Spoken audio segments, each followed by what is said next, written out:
blood in the garage, a missing mother of 5, and a husband with too many answers. The disappearance of Jennifer Dulos would unravel a chilling tale of domestic violence that shocked America. On May 24, 2019, a seemingly ordinary morning in New Canaan, Connecticut, became the last time anyone would see Jennifer Dulos alive. She kissed her children goodbye, dropped them off at school, and carried on with the routine of her day. In that brief moment, no one could have known that this would be the day her life would be tragically cut short. Her disappearance sent shock waves through her community, and what followed was a harrowing investigation that would soon captivate the nation.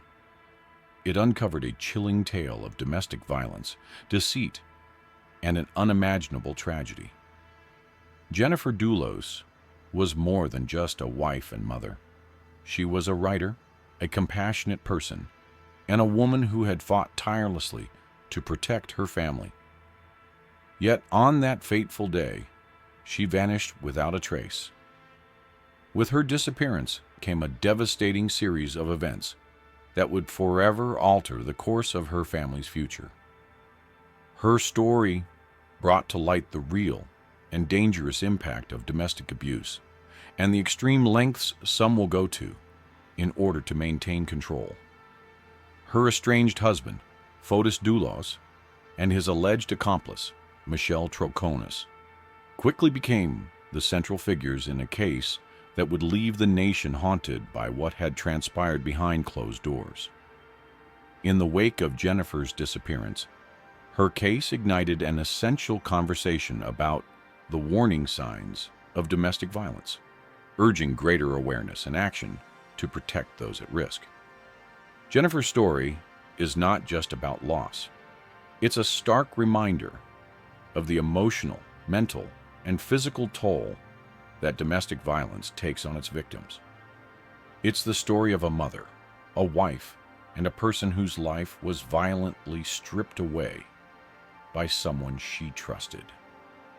And it's a story that demands to be heard, urging us all to look closer and act before it's too late. Jennifer Farber Dulos was born on September 27, 1968, in New York City, into a family where ambition and compassion were deeply valued. Her father, Hilliard Farber, a banker, and her mother, Gloria Ortenberg, a philanthropist, instilled in her a strong sense of discipline, hard work, and a commitment to helping others. Jennifer also shared a special bond with her sister, Melissa Irene Farber, and this connection deepened her appreciation for family, which would remain a central value throughout her life. Her academic path was marked by excellence. Jennifer graduated from Brown University in 1990 with a degree in English, and later pursued a master's in writing from NYU's Tisch School of the Arts. Her creativity blossomed as she began a writing career that reflected both her intellect and her passion. Yet, despite her many achievements, her greatest joy came from her role as a mother. She embraced motherhood with unwavering love and dedication, nurturing her children in a way that mirrored her own upbringing. Outside of her family, Jennifer was deeply involved in her community, contributing to causes that were close to her heart. But even as she built a life that seemed filled with promise, darker forces began to take shape, casting a shadow over her world. Fotis Dulos, born on August 6, 1967, in Turkey, was a man fueled by ambition. Raised in Athens, Greece, he moved to the United States in 1986 to pursue his dreams. A graduate of Brown University and Columbia Business School, Fotis excelled academically and made a name for himself in the luxury home building industry with his company, Four Group Inc. His charm and success seemed limitless, and his life appeared to be carefully constructed to reflect the pinnacle of achievement. However, Fotis's first marriage to Hilary Vanessa Aldama ended in 2004, and he became determined to find someone who could align with his vision of an ideal life. When he met Jennifer, their union seemed destined for greatness. They relocated to Farmington, Connecticut, where they built a family and were blessed with 5 children, including 2 sets of twins. But beneath the surface of their seemingly perfect life, tensions began to build. Fotis's growing need for control and Jennifer's increasing fears slowly started to unravel their marriage. What once seemed like a picture-perfect relationship was gradually transforming into something far darker, setting the stage for the tragic events that would later unfold. The story of Jennifer and Fotis Dulos began in 2004 when the two met and quickly fell in love. Jennifer, a successful writer, and Fotis, a driven entrepreneur, seemed to complement each other perfectly. Their courtship was swift, and by September of that year, they were married. Fotis, with his charm and ambition, swept Jennifer off her feet, and she admired his intelligence and determination. Together, they moved to Farmington, Connecticut, where they built a family and a life that seemed full of promise. Their early years together were marked by milestones, including the births of their 5 children, 2 sets of twins and a daughter. The names of their children, chosen to honor Fotis's Greek heritage, symbolized the blending of Jennifer's American roots with Fotis's background. In the beginning, it appeared they had the perfect marriage, with Jennifer focused on raising their children and Fotis devoting himself to expanding his business. However, as the years went by, cracks began to appear. In 2012, Jennifer's unease became evident in a blog post where she indirectly alluded to struggles within her marriage. Though she didn't go into specifics, her words revealed an underlying tension, an uncomfortable feeling that would only grow stronger with time. The dream of the perfect family was starting to fade. Fotis's business ventures grew more demanding, and with them came a noticeable shift in his behavior. Jennifer began documenting troubling incidents where he would belittle and control her. The love that once defined their relationship was replaced by a dark undercurrent of manipulation and fear. It was clear that something had changed, but Jennifer, despite her growing discomfort, was unsure of how to break free. At the same time, Fotis's relationship with Michelle Troconis, a woman who would later become crucial to the investigation into Jennifer's disappearance, was quietly blossoming. This extramarital affair created a significant rift in Jennifer and Fotis's already fragile marriage. Jennifer became increasingly concerned about her children's safety, a fear that grew harder to dismiss as Fotis's behavior became more erratic. Behind closed doors, Jennifer was grappling with a man who had once been her partner, but was now an unpredictable and dangerous presence in her life. As Fotis became more volatile, Jennifer took steps to protect herself and her family, but the situation had already spiraled beyond her control. What had once been a hopeful future together was now a fight for survival. By 2017, Jennifer Dulos could no longer ignore the escalating toxicity of her marriage.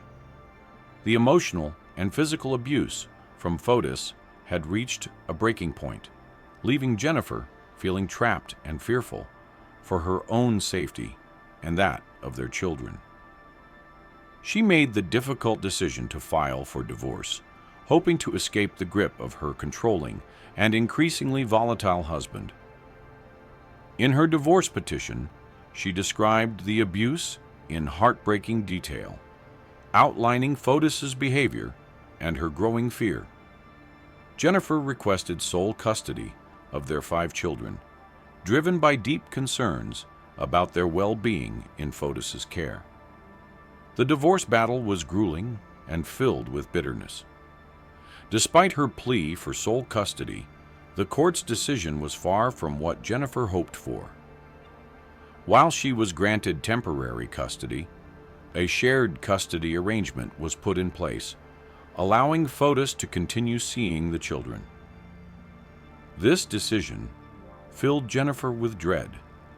She knew all too well the emotional manipulation and threats Fotis was capable of, and the thought of him having unsupervised access to their children was terrifying. Despite the legal ruling, Jennifer's fears only intensified, and she struggled to maintain control of her life amid the emotional chaos of her marriage turned divorce. The financial disputes only complicated matters further. Fotis's wealth and assets were at the heart of the legal battle, and Jennifer sought financial support to ensure stability for her children. But Fotis, unwilling to accept the loss of control, became increasingly angry and vengeful, even threatening to take everything from her. As the situation grew more tense, Jennifer became more determined to protect herself and her children. She took steps to safeguard their future, moving to New Canaan, a town known for its safety, and requested supervised visits for Fotis. She feared that unsupervised time with him would put their children at risk. This decision, born out of desperation and self-preservation, would ultimately prove to be life-saving. Jennifer kept a constant watch over her shoulder, documenting every threat and verbal abuse, knowing that the danger was only growing. Meanwhile, Fotis's bitterness turned to rage.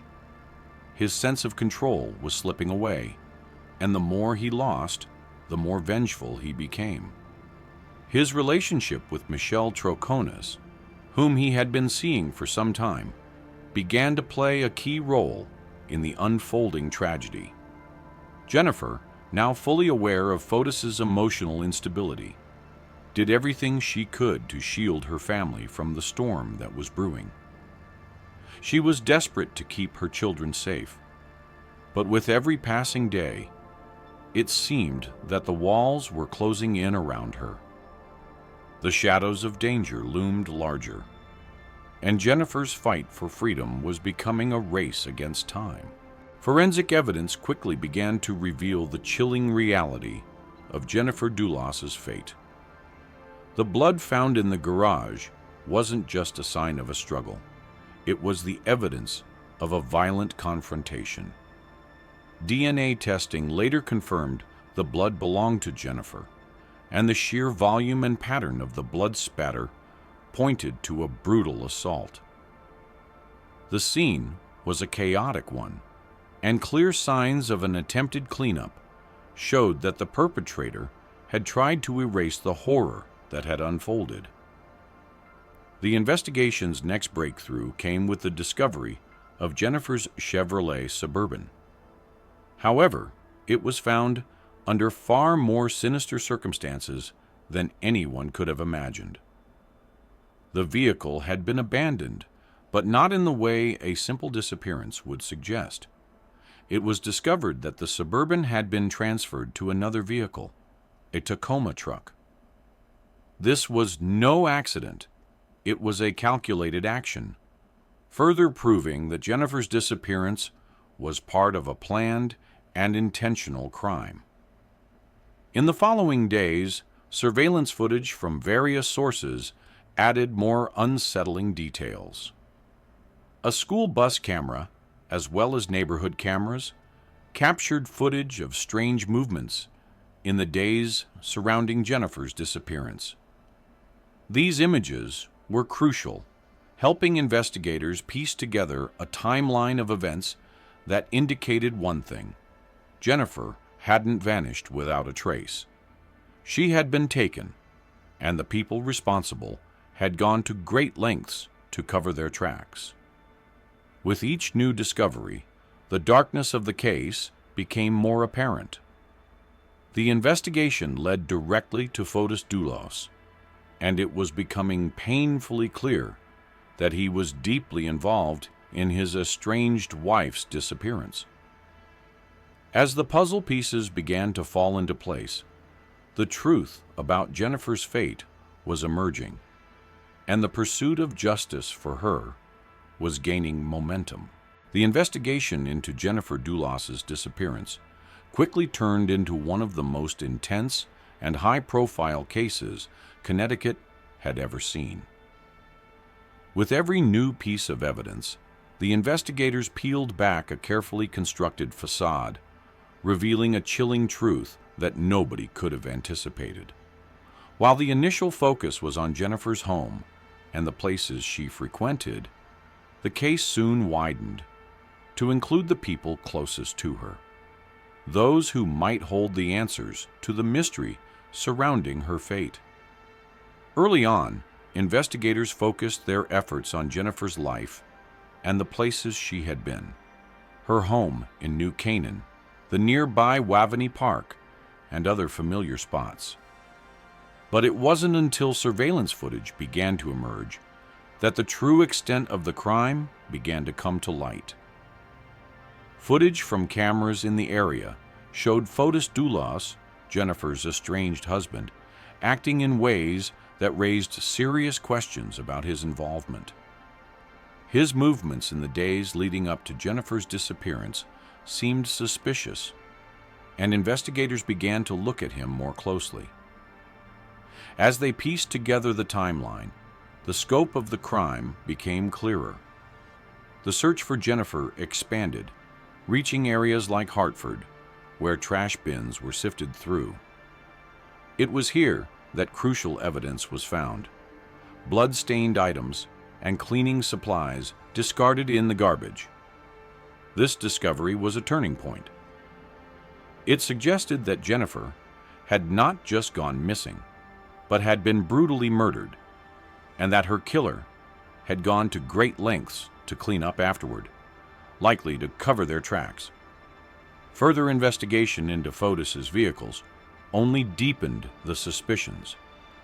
DNA evidence found in both his car and the one Jennifer had been driving before she disappeared connected him directly to the crime.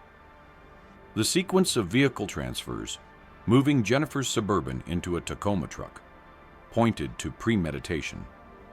It became clear that Fotis had planned this out carefully, taking steps to conceal his involvement. At the same time, attention shifted to Michelle Troconis, Fotis's girlfriend. Her role in the events leading up to Jennifer's disappearance became increasingly significant. Surveillance footage showed her with Fotis during critical moments, and it didn't take long for investigators to uncover that she had lied to the police about her whereabouts. This lie added weight to the suspicion that she may have been complicit in the crime, playing a role in the conspiracy. The more investigators uncovered, the more it became evident that this case was far from straightforward. Lies, deception, and manipulation seemed to be woven into every layer of the investigation. But with each new discovery, whether it was the blood-stained items or the incriminating vehicle evidence, the truth began to emerge. Jennifer Dulos had not simply disappeared. She had been murdered, and the person most responsible for her death was her estranged husband, Fotis. The search for Jennifer Dulos led investigators to numerous locations across Connecticut and even beyond. One of the primary areas of focus was Waveney Park, a popular recreational spot near Jennifer's home. Despite intensive searches, the park yielded no significant evidence, and the investigation quickly expanded to other places that might hold crucial clues. Among these were Fotis Dulos' properties, as well as other locations tied to him, including Mountain Spring Road, where he was known to visit. The search didn't stop in Connecticut. Investigators expanded their efforts into New York, following every lead that might bring them closer to finding Jennifer. The pursuit was relentless. Each new lead seemed to bring more questions than answers, as the investigation uncovered a tangled web of lies and deceit. The connection to Fotis' properties, coupled with the discovery of blood-stained items and disturbing patterns of movement, painted a chilling picture of the crime. With every passing day, the investigators pieced together more of the puzzle. But the truth was far from simple. The search for Jennifer was not just about finding answers. It was about uncovering the deep and unsettling reality of what had happened to her. Each new discovery sent a shock wave through the investigation, but it also revealed the profound pain that her family was enduring. Though justice would eventually come, the scars left by this tragedy would never fully heal, and the toll on those who loved Jennifer would be felt for years to come. By June 2019, the investigation had gathered enough evidence to make arrests. Fotis Dulos, Jennifer's estranged husband, and Michelle Troconis, his girlfriend, were both taken into custody, facing charges linked to Jennifer's disappearance. Fotis was charged with kidnapping, burglary, and tampering with evidence, while Michelle was charged with conspiracy to commit murder and evidence tampering. Their arrests marked the beginning of a public and drawn-out legal battle. The arrest of Fotis Dulos was a significant moment in the case. The man who had once appeared charming and successful was now at the center of a brutal crime, the murder of his wife. The charges were shocking: kidnapping, tampering with evidence, and conspiracy to commit murder. Despite the mounting evidence, Fotis maintained his innocence, claiming no involvement in Jennifer's disappearance. As the legal proceedings unfolded, new charges were filed in September 2019. Kent Douglas Mulhenny, a friend of Fotis, was arrested and charged with conspiracy to commit murder. Mulhenny's arrest added another layer of complexity to the case. It was becoming increasingly clear that Fotis had not acted alone in Jennifer's murder. His close circle had been complicit, and the search for justice became more tangled. The court proceedings grew more intense as the prosecution built its case. The evidence against Fotis was overwhelming. DNA traces, blood-stained items found in trash bins, and the disturbing pattern of vehicle movements all pointed directly to him. Surveillance footage and testimony from key witnesses painted a grim picture of a man consumed by jealousy, rage, and a desire for control. Jennifer, in her effort to break free from an abusive marriage, had become the victim of a carefully planned and horrifying act. By January 2020, the case against Fotis Dulos took a dramatic turn as capital murder charges were brought against him, marking a pivotal moment in the quest for justice. The prosecution made it clear that they would not rest until Jennifer Dulos received the justice she deserved. Alongside the murder charges, Fotis was also facing conspiracy charges, with Michelle Troconis and Kent Mulhenny named as his alleged co-conspirators. Fotis's defense team, however, argued that the evidence was largely circumstantial and lacked definitive proof of murder. Despite their efforts, the prosecution presented a compelling case, demonstrating the lengths to which Fotis had gone to conceal his crime, painting a clear picture of his guilt.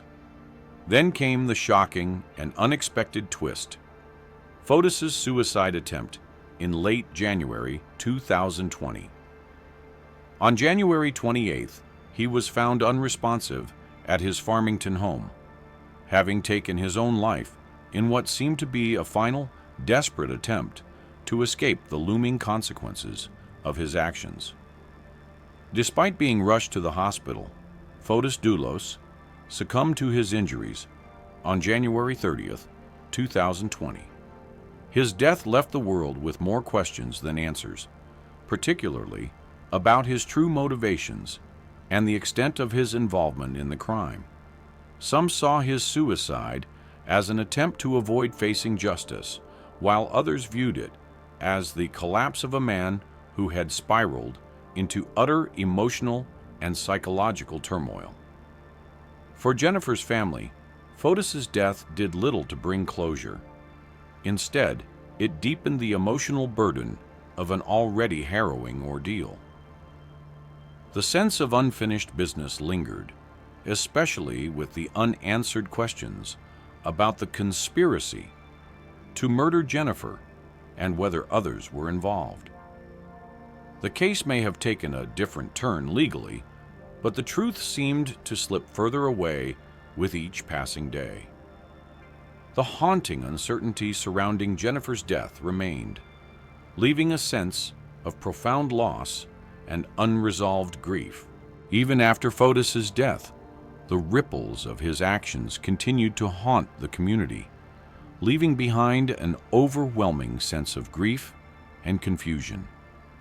The fate of Jennifer Dulos's children became a central concern, as their world had been irrevocably shaken. With their mother gone, the future that lay before them was uncertain and fraught with emotional turbulence. Jennifer's family, particularly her parents, fought tirelessly to ensure her children were protected and given the care they so desperately needed. But no one could fill the void left by their mother. The trauma they experienced, especially at such young ages, would be something they would carry with them for the rest of their lives. Beyond the immediate family, the effects of Jennifer's case reverberated throughout the entire community. It laid bare the terrifying realities of domestic violence, the manipulation, the control, and the lengths to which an abuser will go to assert power. Jennifer's story, though tragically cut short, became a symbol of the horrors many women face behind closed doors. It underscored the dangerous dynamics that can exist within abusive relationships, where the facade of normalcy can conceal a devastating and controlling reality. The legal aftermath of the case did not mark the end of its impact. The community, forever altered by the events that unfolded, began to have more open conversations about domestic violence, its signs, its dangers, and how it can be prevented. Jennifer's story shone a light on the urgent need for stronger protections, support systems, and resources for those trapped in abusive situations. While her death was a devastating blow, it sparked a critical shift in awareness and activism that would hopefully help prevent others from enduring the same fate. The tragic story of Jennifer Dulos extended far beyond the courtroom and the investigation. It sparked a profound shift in public policy, with far-reaching consequences. As the details of her death and the abusive relationship she endured came to light, it became clear that Jennifer's tragedy was not just a personal one, but a reflection of the broader, deeply troubling issues surrounding domestic violence and the inadequate legal protections for victims. Her case ignited an urgent call for reform, a demand for changes that could help prevent such horrors from unfolding in the future. In response to the widespread outrage and heartbreak, Connecticut lawmakers were moved to take action. The brutality of Jennifer's disappearance and the chilling details of her marriage to Fotis Dulos created a powerful case for legislative change. This led to the introduction of Jennifer's Law, an important proposal aimed at overhauling how the state handles domestic violence cases.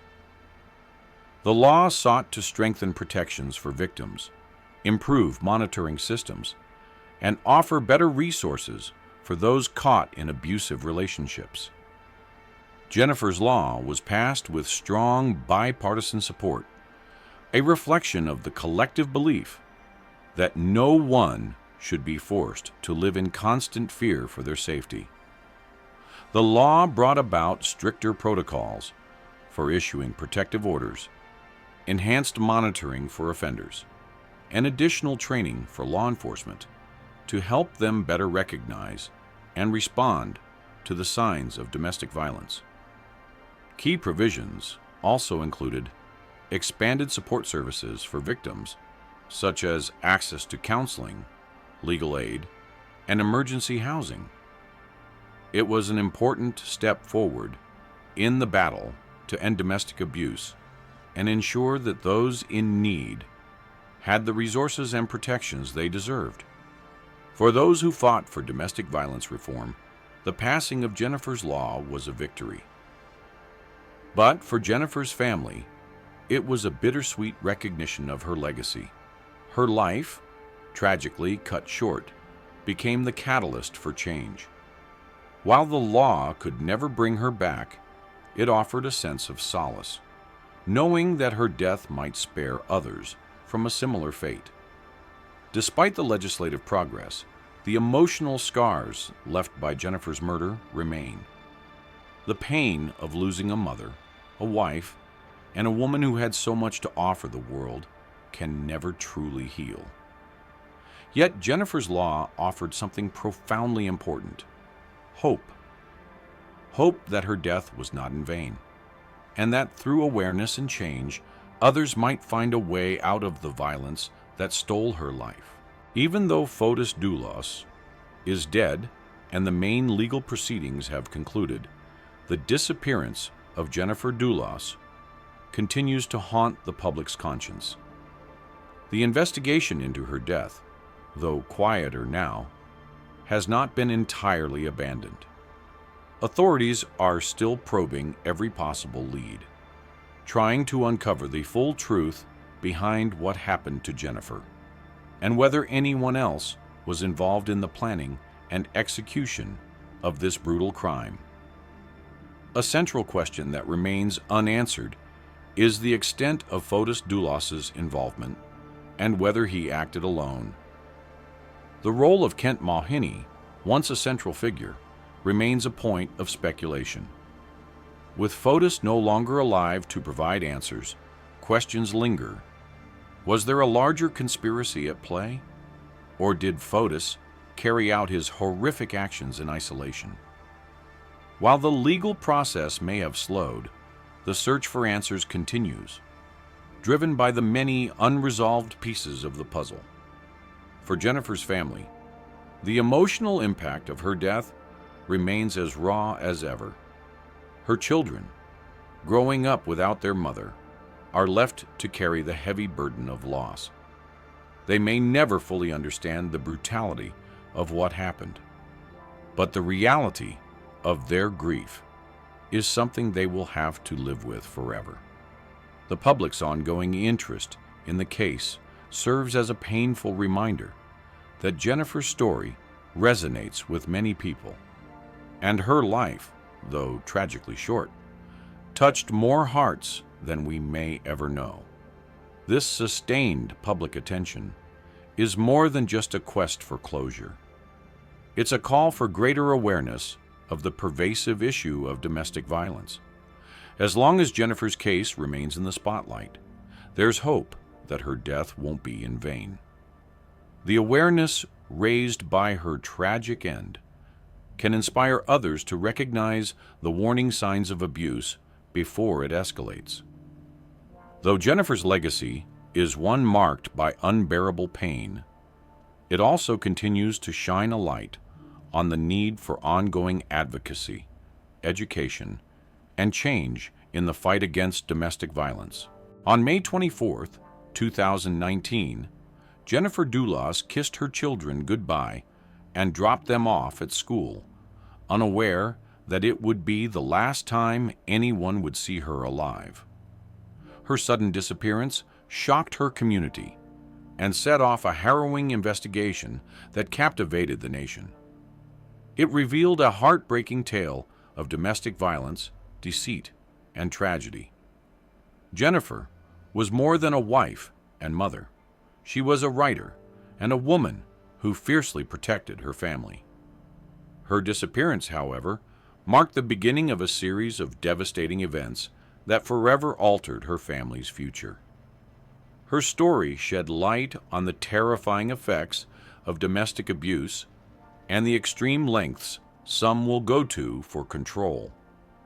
Fotis Dulos, Jennifer's estranged husband, and his alleged accomplice, Michelle Troconis, became the central figures in a case that exposed the horrors hidden behind closed doors. Jennifer's story ignited a vital conversation about domestic violence, urging greater awareness and action. Her story is a reminder of the emotional and physical toll of abuse, a mother's life violently taken by someone she trusted, calling us to act before it's too late.